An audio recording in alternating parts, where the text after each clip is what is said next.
আমরা খালি সরকার বদলের আন্দোলন করছি না, আমরা দেশের বদলেরও আন্দোলন করছি। আমরা এরকম একটা দেশ করতে চাই যেটা সবার জন্য বাসযোগ্য, সুখকর, যেখানে গত 15 বছর যে চণ্ড শাসন চলেছে এইরকম চলবে না। 4-5টা প্রস্তাব আছে, সেগুলো আপনারা পত্রিকায় পড়েছেন। এগুলো তারা সরকারকে দেবে, আমাদের কাছেও দেবে। এর উপরে আবার রিফাইন কিছু করা যদি যায়, সেজন্যও তারা আমাদের সাথে হয়তো ফর্মালিটিটা আলোচনা করবে। এ থেকে বলা যায় যে নির্বাচনের চাকা এখন গড়াতে শুরু করেছে, আর সেই কারণেই আমরা আজকে এখানে প্রার্থিতা ঘোষণা করছি। সবাই বলেছেন, আমরা যতদিন আন্দোলনের মধ্যে ছিলাম সবসময় এই কথা বলেছি, আমরা খালি সরকার বদলের আন্দোলন করছি না, আমরা দেশের বদলেরও আন্দোলন করছি। এবং এটা নিঃসন্দেহে এখন বলা যায়, নির্বাচনী প্রক্রিয়াটা যখন শুরু হবে তখন দেশ বদলের কথাও বলতে হবে। যে নির্বাচনটা হচ্ছে সেটা আমাদের ইতিহাসে বলতে গেলে অবিস্মরণীয়। স্বাধীনতার পরপর পার্লামেন্টটাকে যেরকম করে কনস্টিটিউয়েন্ট অ্যাসেম্বলি ঘোষণা করা হয়েছিল, ওটা হয়তো হচ্ছে না, কিন্তু এই অ্যাসেম্বলিকে একটা গাঠনিক ক্ষমতা দেওয়া হচ্ছে, কনস্টিটিউয়েন্ট পাওয়ার। সেইটা দিয়ে আমরা আমাদের দেশের সংবিধান সহ আইন কানুনগুলোকে এরকম করে আবার পলিশ করতে চাই যাতে স্বৈরাচারের প্রত্যাবর্তন সম্ভব না হয়। এইটা এক ধরনের লড়াই। এই লড়াইটা চলবে, কিন্তু এটার একটা টাইম ফ্রেম আছে। এটা 5 বছর ধরে চলবে না। এই লড়াইটা কেউ কেউ বলছিলেন প্রথম অধিবেশনেই শেষ করে দেন, কিন্তু অনেকে বলেছেন একদিনের অধিবেশনে শেষ করা যাবে না, যেটুকু সময় লাগে সেইটুকু সময় দিতে হবে। ধরেন 1 মাস, ধরেন 6 মাস, বাকি তো 4.5 বছর আছে। সেই 4.5 বছরে আমাদের প্রতিজ্ঞা কি, জনগণের কাছে আমাদের ওয়াদা কি? আমরা দেশটা বদলে দিতে চাই।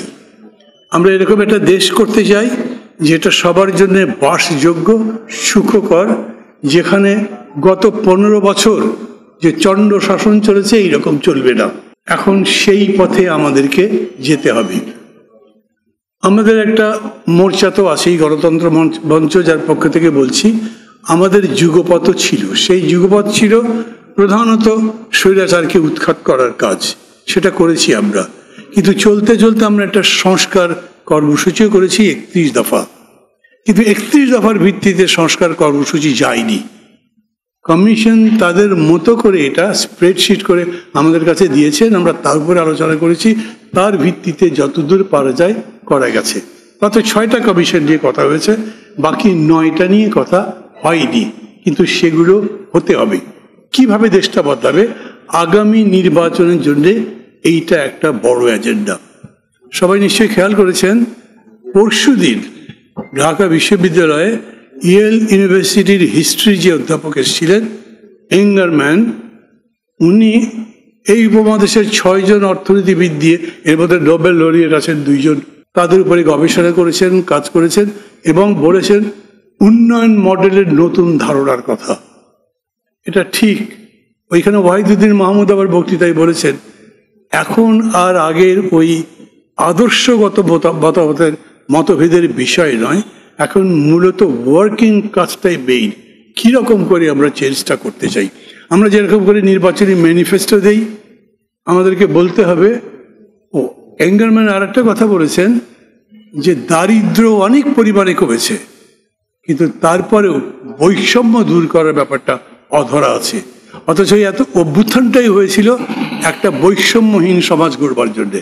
আমাদের সেই লড়াইটাও একই সঙ্গে করতে হবে, এবং তারই জন্যে এখন বেশি করে জনগণের কাছে বলতে হবে আমরা কিভাবে সুশাসন নিশ্চিত করতে পারি, কিভাবে আমাদের উন্নয়নের ধারা ঠিক মতো চালাতে পারি, কিভাবে সেটার সুষম বন্টন নিশ্চিত করতে পারি, কিভাবে বিচার ইত্যাদি সহ যেগুলো আছে সেগুলো আমরা করতে পারি। আমরা প্রধানত গণতন্ত্র মঞ্চ অন্যদের থেকে ডিস্টিংক্ট এই জায়গাতে যে আমরা কোনো সময় কেবলমাত্র সরকার পরিবর্তনের কথা বলিনি। আজও যখন নির্বাচন একেবারে কড়া নাড়ে, আজও যখন পরিস্থিতি এরকম যে বিভিন্ন জন জোট টোট করে হয়তো কেবল সরকারের স্বপ্ন দেখছে, ক্ষমতার স্বপ্ন দেখছে, তখন আমরা বলছি ক্ষমতার স্বপ্ন আমরা দেখছি কেবল তাকে যথাযথভাবে ব্যবহার করে যাতে দেশটাকে বদলাবার কাজটা করতে পারি, এবং সেই জন্যেই আমরা আমাদের মতো করে আমাদের কথা বলছি। কেবলমাত্র আসন বন্টনের কোনো প্রতিযোগিতা, কোনো আলোচনা এটার ভিত্তিতে আমরা সামনে অগ্রসর হতে চাই না।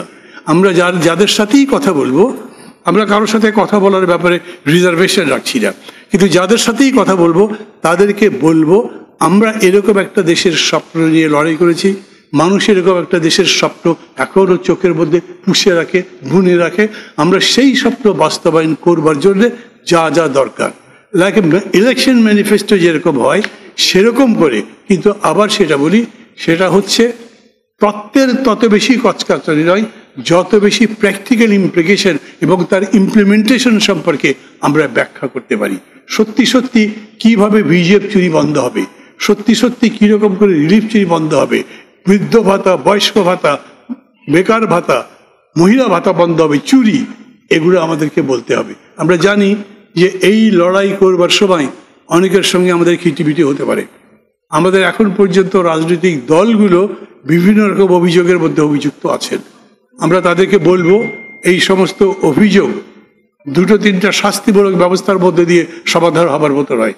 কমপ্লিট একটা প্রোগ্রাম হতে হবে, এরকম একটা পার্টির কথা বলতে হবে যেই পার্টি এগুলোকে প্রশ্রয় দেবে না। নির্বাচনের সময় যদি দেখা যায় যে কেবলমাত্র টাকা যার আছে, মাসেল যার আছে, তাকেই নমিনেশন দিয়ে ফেলছেন এবং বেশিরভাগ তারাই ডমিনেট করছে, তাহলে সেটা আমাদের এই লড়াইকে তো এগিয়ে নিয়ে যেতে পারবে না। আমরা এই লড়াইটা গড়তে চাই এবং আমরা মনে করি সেই রকম পরিবেশ মনন তৈরি হয়েছে দেশে, দেশের মানুষের মনের মধ্যে তাদের আকাঙ্ক্ষা জাগ্রত হয়েছে। তারা দেখতে চায় যে এই কাজ করবার শক্তি আছে। গণতন্ত্র মঞ্চ সেই শক্তি হতে চায়। গণতন্ত্র মঞ্চ চিন্তার দিক থেকে বাস্তবত সেই শক্তি। আমরা শারীরিকভাবে এবং বাস্তবিক অর্থে সেই শক্তিটা তৈরি করে জনগণের সামনে হাজির করতে চাই। আগামী দিন আমাদের সেই চেষ্টা থাকবে। আমাদের কারোর সাথে বিরোধ নেই। আমরা বিরোধ করব কেবল প্রোগ্রামের উপরে, আমরা বিরোধ করব আমাদের ভবিষ্যৎ যে লক্ষ্য সেটা নির্ধারণ করবার ক্ষেত্রে, এবং সেই থিওরিটিক্যাল আলোচনা ইত্যাদি চলতেই থাকবে। আমরা আশা করি আমরা রাজনীতিতে এই ধরনের একটা নতুন চিন্তার প্রবর্তন করতে পারবো, একটা ধারার সূচনা করতে পারবো।